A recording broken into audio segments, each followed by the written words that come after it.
Hi everyone! Welcome back to another English lesson. Are you confused about when to use could, should, and would? Don't worry. In this video, I'll explain them in a very simple way with easy examples.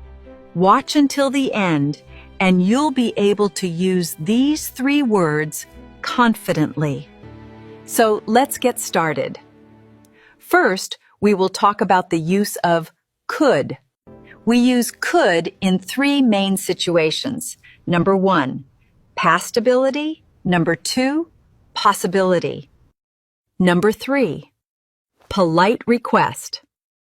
Now, let's look at each one in detail. First one, past ability. We use could to talk about an ability we had in the past. For examples, I could swim when I was 5 years old. In this sentence, could shows past ability. It means that when I was 5 years old, I had the ability to swim. Second is possibility. We use could when something is possible, but we are not sure. For example, we could miss the bus if we don't hurry.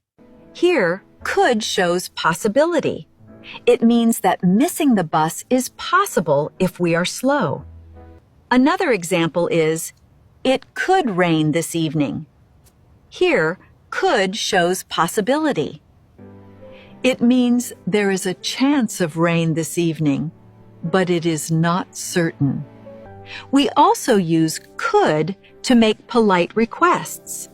For examples, could you help me, please? Could you open the window? Could you repeat that, please? I hope your concept of could is now clear.